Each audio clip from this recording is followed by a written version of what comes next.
Mike Radich here, and I'm now joined on the phone by MMA Veteran Kana Hyatt. Kana, how are you? I'm doing great, thank you. Kana, you got a fight coming up June 28th at Valley Tudo, Japan 5. How's training been going for the fight? It's going on track. I'm feeling good.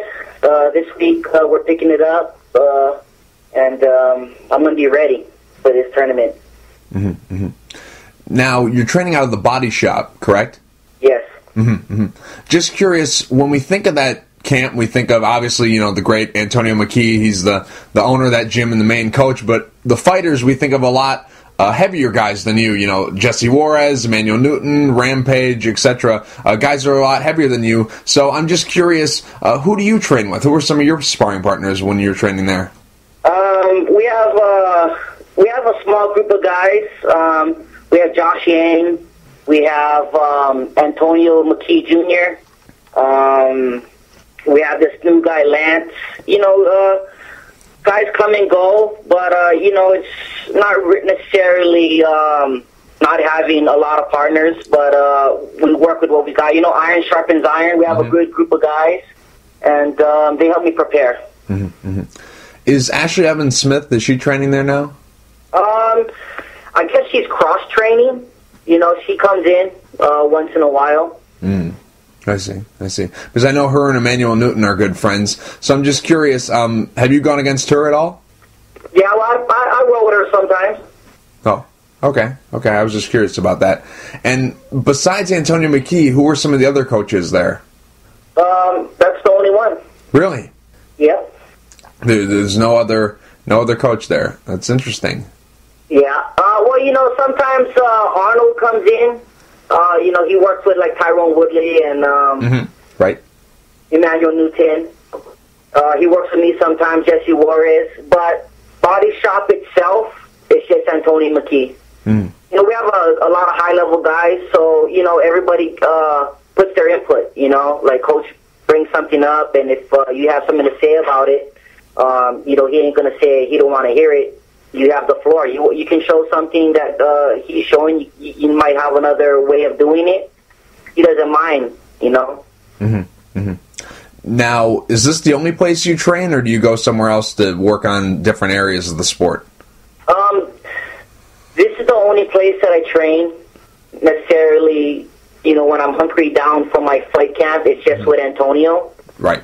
But I do go to other gyms. You know, I've been to All In MMA a few times and sparred. I've been to, you know, sometimes I go out to Pasadena to Savat Young's gym, Fight Academy. Sometimes I go out to Tracy Hess Subfighter. But, you know, and sometimes I go out to 10th Planet Costa Mesa. You do a little bit of rolling. But, you know, ever since I started fighting in Japan, it's kind of hard for me to just start jumping everywhere because we work on certain things with Antonio, and I just try to stay in one place so I can be focused. Okay, I see. And now I'm just curious, because obviously you're originally from Hawaii. That's where you began your career, and that's where you know, you picked up this sport. So I'm just curious, how long have you been at Body Shop, and what exactly brought you there? I've been at Body Shop now for going on 4 years. I moved here from Hawaii, like you said. I started off in Pahoa on the Big Island. Actually started off in a garage. And then went to Young Guns, met with Coach Wally. And then from Coach Wally, I met a Brazilian guy named Johnny Sampaio. We call him Johnny Gunn. And we started our own crew, Lava MMA. And then from there, he moved to Oahu. So I was just training with the same group of guys. Kind of started out, we started training like it was a barn. So that's what it was called. It was called the barn. And then from there, I won my first championship, X1, 135-pound world championship. And then shortly after that, I moved to Oahu, started training with the Eastsiders with Mike Malone. And then from Mike Malone, I started training with Mixed Martial Arts Development with Brandon Wolf, Scott Junk, Brenton Wolf. Who else was there? That's how I started training with Brad Tavares. Justin Mercado's out of there. A lot of good guys are training there now. And then I moved here to California right after that to pursue my fighting career. I see. I've been to a couple of gyms already. Mm-hmm. I see. You never spent any time at 808 Top Team? No, I didn't. Oh. I know of Kai Kamaka. Mm-hmm. Right. That's who I took the belt from. His guy, Ed Navalu. I fought a couple of his guys, but not necessarily been training with them. Oh, I see. It's a very rare case because usually everyone from Hawaii eventually makes their way there, whether it's long-term or short-term. So I was just very curious about that. Yeah. Now, coming up on June 28th, you're going to be fighting. First question I guess I got to ask you is, can you say your opponent's name? I think it's Hiramasa Okichibo. Is that right? That's really good. We're going to stick with that. Yeah. You say his name pretty well. Besides his name, what else do you know about this guy? Really good, strong he's really good on the ground. Wrestler base, I would say. Right. I only seen a couple of his fights because they're not very much on there. So I watched the one that he fought after me in Japan. Mm-hmm. And he looks like he wants to just take the fight to the ground. He hits, shoots, grabs, tries to take it to the ground.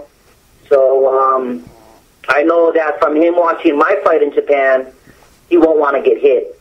So I feel he's just going to try to throw a punch, try to take me down. So I've been, working a lot of wrestling. That's why I'm with Antonio McKee, mm-hmm. because to me he is one of the best MMA wrestlers around. So since I've been with him, he's been training me to fight wrestlers. Right. And that's exactly what I wanted, because if you look around in the MMA scene right now, wrestlers are the ones that are taking over. Right. Mm-hmm. Yep. So that's what I've been doing for the 4 years. Mm-hmm. Mm-hmm. Now, Antonio McKee, we talked about Body Shop earlier, but I wanted to get back on that.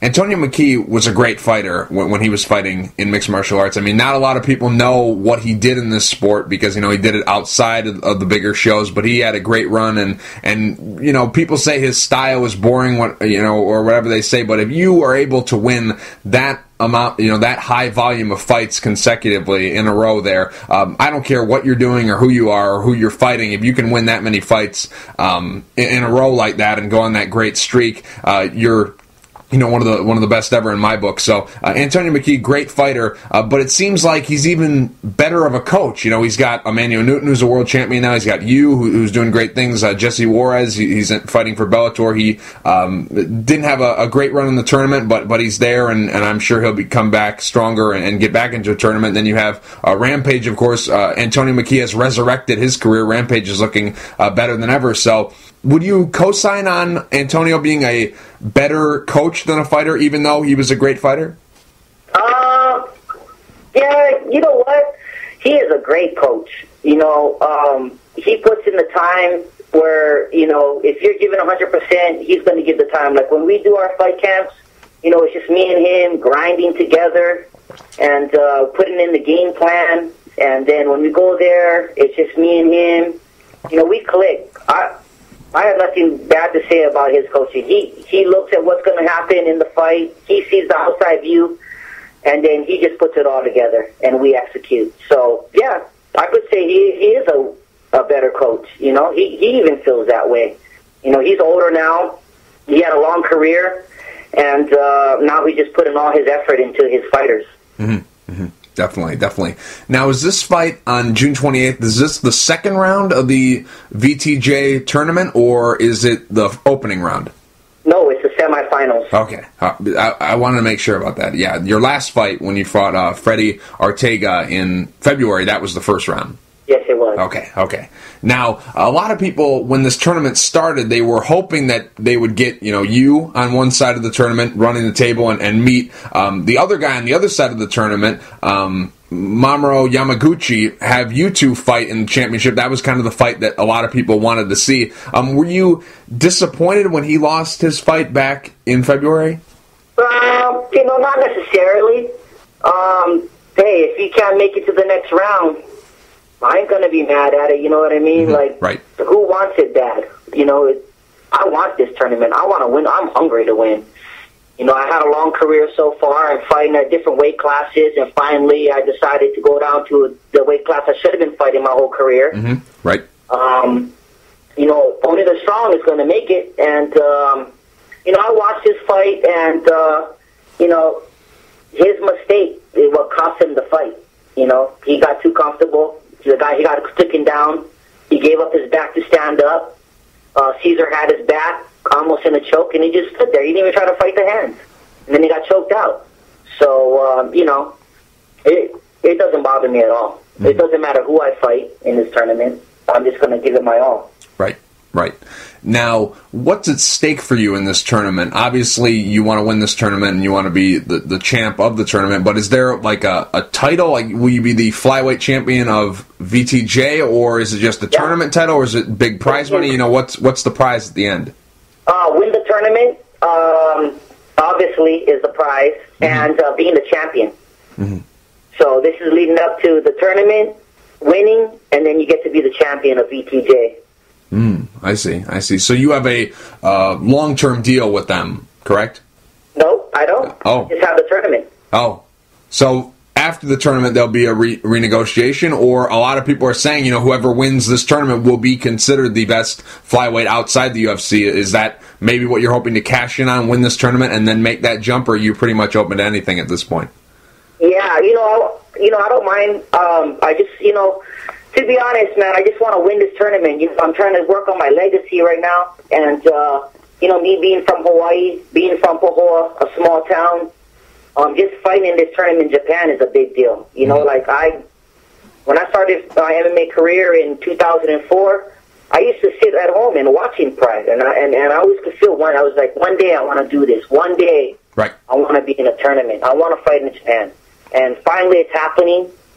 It was a long road to where I'm at now, being 4-0 at 125, but just winning this tournament and saying, that I won VTJ in Japan is all in itself, and being the best outside of that's great. But, just to say that I went to Japan and I won, I beat everybody in that tournament, that's satisfying to me in itself.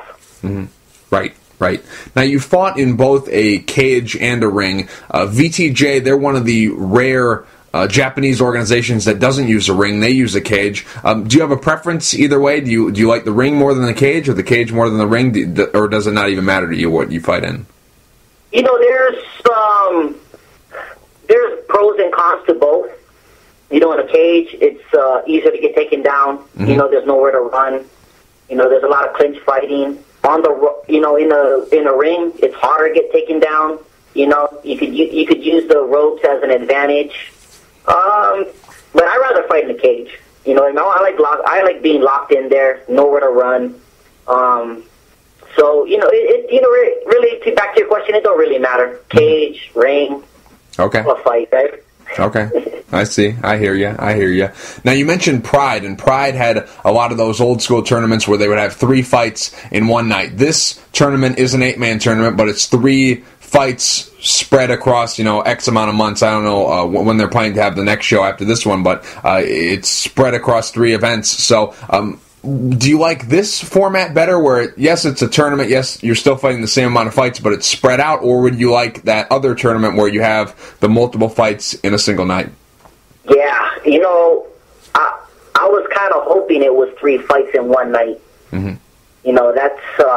That's still a dream of mine, but not knocking this one. It gives its plans out. I won in February, so I knew I was going to fight and get in June. I win this one coming up, I know I'm going to fight in October. That's the next one. Okay. So, it kind of gives me a calendar, because back in the day, I used to stack my fights, 3-4 fights in a row, be like, oh, yeah, I'm fighting this one, and they'd be talking in the back, oh, yeah, I'm fighting again next, a couple of weeks, and I'm fighting a couple of weeks, but, the whole thinking now is I only have this fight, June 28th. Mm-hmm. That's my focus. And it's been working for me, focusing on one fight at a time. And that's how I look at it now. June 28th, I'm fighting. Mm-hmm. That's what it is. Mm-hmm. Mm-hmm. And then from there, we'll go to the next one. But other than that, I only think about the next fight. Right. Now, Kana, I've always been curious, how did you get your nickname, the Man Riot? It's funny, my brother actually gave that to me. You know, I was boxing at 14, and before that, he used to match me up against his friends' little brothers, and he'd make us fight in the park and stuff. Oh, I see. But once I started boxing, he came up with that, kind of the one-man Riot Hyatt, and when I became a pro fighter, I just said I'm going to keep it. Mm-hmm. He's always called me that. I see.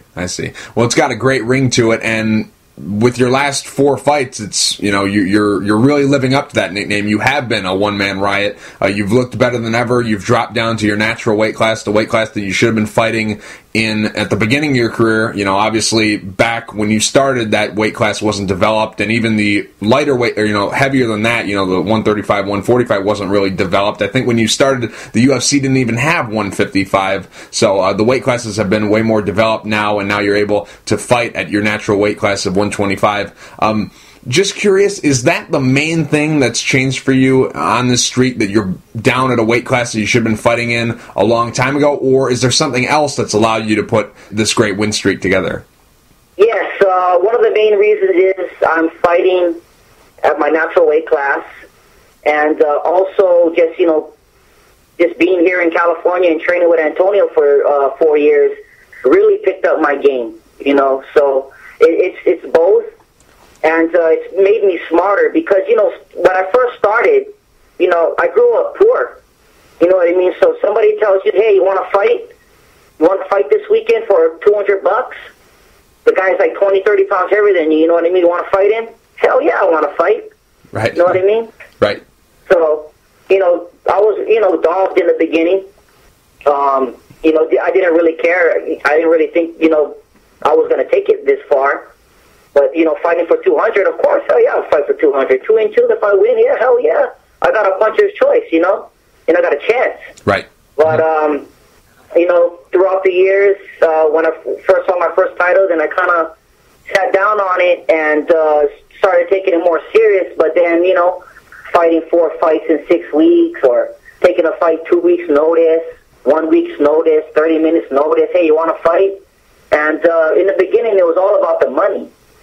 You know what I mean? Because growing up with no money and somebody's throwing money in your face, you know, there's times when I'm at the damn weigh-in with a cheeseburger in my hand and with all my clothes. Right. You know what I mean? Weighing in. Just to fight.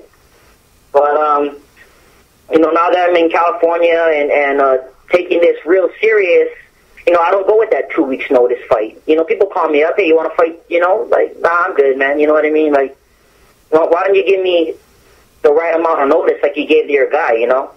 Right. So, you know, it's a combination of just being smarter, fighting my own weight class, and I've just gotten better. That's it. Right. Now, when you were on this losing streak, and then you had like you know, the 4 losses in a row, and then you won 2 fights, and then you had the 2 losses, 1-1, Rivas, and the other one to Chris Beal. A lot of people had written you off. Did you feel that? Did you sense that from people, that a lot of people were like, you know, I don't really know where he can take this, you know, I don't know if he can come back from this streak. Did you feel that at all? Because I heard that about you, but I didn't really know to the extent of what you had been doing the past couple of years when you were going through this streak. So did you feel like people were, you know, starting to turn on you and discredit you a little bit and were down on your career? Did you feel that at all? Yeah, you know, like, everybody loves you when you're winning. Right. Nobody loves you when you're losing. Mm-hmm. You know what I mean? And, you know, I just had, you know, the whole reason why I was losing and everything, it was because of myself.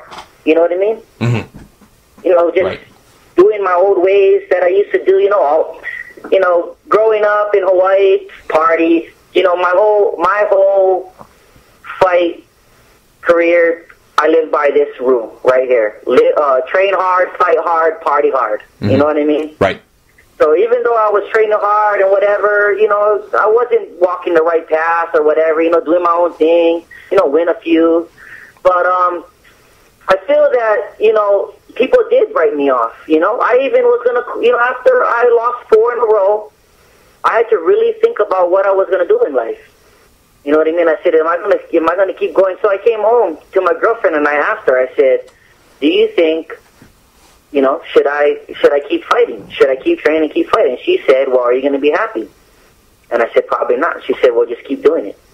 I said, fine. Mm-hmm. So, you know, it's all about having support, you know, at home. And, you know, when I lost the Rodriguez fight, it was my own fault. I was bossing him up. I knocked him out in the first round, and I pushed him out of the ring. But I blew my wad. You know, I wasn't ready. You know, right. But I think I threw like a 1,000-head combo maybe. Mm-hmm. But I blew my wad, and the bell rang. He came out. He came back into the ring. The bell rang, and I walked to my corner, and my coach could see in my eyes that my wad was gone. And he goes, what are you going to do? I said, I'm going to stand right in the middle of the ring. It's going to be him or me. That's exactly what I did. You know, I went out on my shield. Mm-hmm. Went out there, you know, I seen people blow their wad before and they didn't want to come out of the corner. You know what I mean? Right. But what was I going to do? So I just went out there and gave them all. I ended up losing. Ended up tagging me. That's fine. And then I wasn't happy with that performance, so then I fought Chris Beal. And that's when I really had the rude awakening, like I said. And that's when I decided that I was going to take this to another level. Mm-hmm. I was going to try 125, give my all. And if I would have lost to Adam Rothweiler, I probably would have just gave up already. Mm. I would have tried to do something else. Mm. And that's what was weighing on me. Every fight that I do at 125 weighs on me. I fight it. It's my last fight, and I take it in because I train so hard now. It's like when I go to the event and it's my time to fight. All I say to myself is, this could be the last time that I walk down this, and the fans are going to see me. This could be the last time that I fight in this ring. Mm-hmm. And I just give it my all. And that's what drives me. Mm-hmm. Why is this guy going to beat me? He can't beat me. I train harder than him. You know what I mean? Mm-hmm. I got to put it all on the line because if you lose now, where are you going to be at? Right. If I lose now, what am I going to do? You know what I mean? Nobody's going to remember the 4 in a row. They're only going to remember I lost. Right. Mm-hmm. Yeah. Now, it feels to me, I mean, you just said it, but before you said it, it felt to me like really you're 4-0 in this sport. Like it seems like you feel like now we're really going to see the real Kana Hyatt. Like before, you're fighting at 155, you're fighting at 145. You had no business fighting those weight classes. You were way smaller than those guys. And even 135, what you mentioned, the Chris Beal fight, you know, you were walking around 3 pounds over 135 when he, you know, came in on fight night at like 17 or 20 pounds above 135 when you stepped into the cage with him. Do you feel like right now your career is starting? I mean, now that you're down at your right weight class, and now like we can actually see what we could have seen all these years had you been at the correct weight class? Yes, I feel that strongly. I feel this is where I belong. You know, the 125-pound weight class, I can actually do the things that I know what to do. You know, like it's hard to throw a triangle on somebody way bigger arm bar on somebody. You know what I mean? Right. Maybe the first round is good. I can tag him up a little bit, but once, you know, fatigue sets in on the both of us and he's on top of me, you know what I mean? Like, what can I do? You know, he lays on top of me. A lot of the fights, you know, I lost decision against Chris Beal. You know, I could have finished him in the second round. I had him in a guillotine, choking him out, you know, but I just looked past that. You know, once I fought 125, my first 125-pound fight, I knew this was going to be it right here. I said, you know what? This is it. Right. 125. Mm-hmm. I can actually make a statement at this weight class. I can be the best in the world. So. Right. Now, I'm just curious, those early days when you were fighting at 155, what did that, or did it do anything to you mentally? Like, did you think you were, you know, behind a little bit already? Like you were going into the fight with a handicap, or were you, at that point in time, were you just so young in this sport and so, you know, not in tune of what it takes to be, you know, a successful fighter, that you didn't really even worry about the light, you know, being so much lighter than these other guys? Did it weigh on you that you were going into these fights with a handicap of being the lighter guy and being smaller than all these other guys? Or at that point in time, were you not even worried about that kind of stuff? Were you not even thinking about size and what it takes to be, you know, a top fighter? Were you just going in there and fighting at that time, or was there something where you're like, you know what, man, this is I don't feel this is right. There's something wrong here. I shouldn't be fighting these guys this big. You know what? Where I'm from, if you fought the biggest guy there, you're the man. Right. You know what I mean? And taking these fights at higher weight classes, I had a puncher's chance. Right. You know what I mean? I went to fight. And I had no regrets. I never looked at it before the fight as a handicap. You know, I knew they were bigger than me, but that didn't matter to me. You know, having a record didn't matter to me. I just wanted to fight. And I think it only made me stronger, fighting these bigger guys. And now that I'm fighting guys my size and my weight class, it even gives me more of an edge. You know what I mean? Right. I banged with the biggest guys. I knocked out big guys, submit big guys. And now that I'm fighting guys my size, even better. Knocking them out, you know, submitting them, controlling them. It's just, this is where I should have been the whole time, to be honest. But, you know, from my upbringing and just being stubborn and not listening and doing it my way, you know, I went through the hard. I made it hard on myself. Right. You know? Right. Now, at one point in time, you had a losing record in this sport. And now you know obviously you're at your natural weight class and you're doing great and you're on a 4-fight win streak and now your record is above 500. You have a winning record now, but your record 14-11. A lot of people would look at that and be like, yeah, this isn't the greatest record. When all these guys out here in these days are like 19-2 or something, something way way more wins than way more losses. So when someone looks at your record, obviously besides the weight and now that you're at your natural weight class, besides the weight class that you're fighting in now and what you're doing at that weight class, what's something that record fails to show about you as a fighter? That I didn't fight no tomato cans.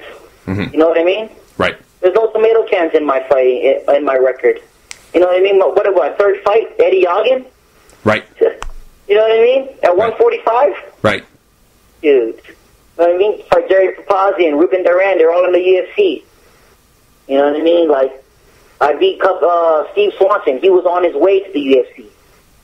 When you break down my record, nobody that I fought is a tomato can. I come up here and, people fighting guys, 1-5, like, a lot of people pad their record. Right. That's one thing you can see. I didn't pad anything. And when I pick my fights, you never see me fighting somebody with a losing record. I want to fight guys. I want to fight the best guys.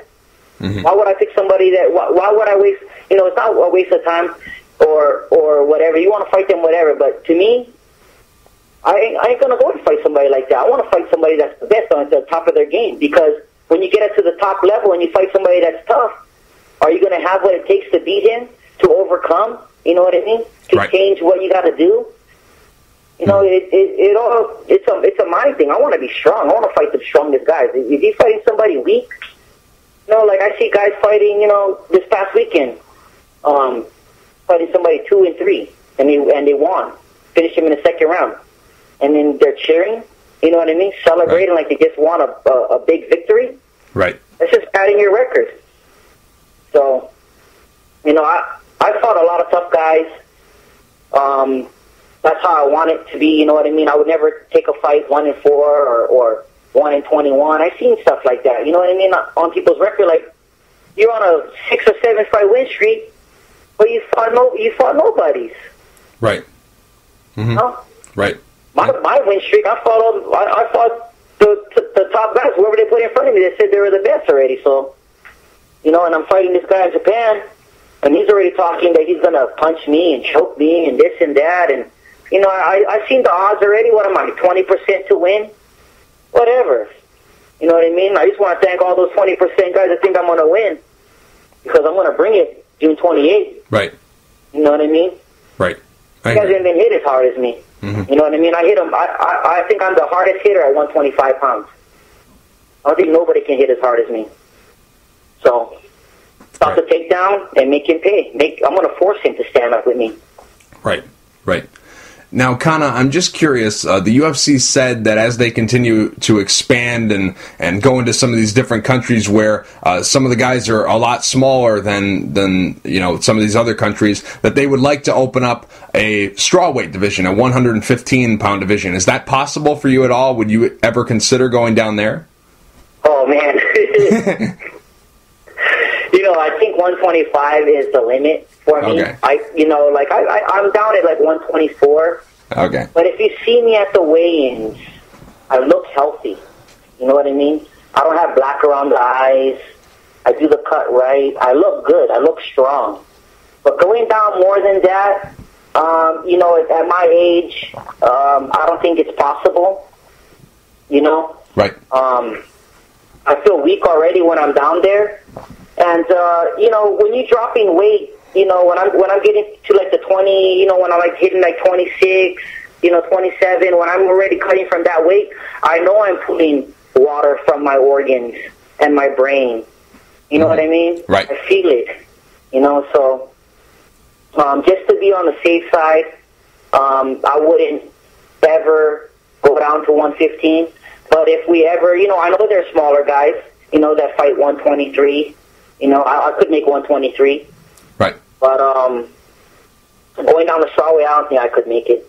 You know, I'm 33 already. Okay. I was just curious about that. I was just curious. Now, a couple more questions before I let you go, and I really appreciate you being so liberal with your time. I know you got a very big fight coming up, so I really appreciate the time. But you're the Pandemonium Fights flyweight champion. You won the title, like you mentioned, when you defeated Steve Swanson, defended it once against Jesse Cruz, but really I haven't heard anything from them. I think they ran like maybe 1 or 2 shows since you defended the title against Jesse Cruz.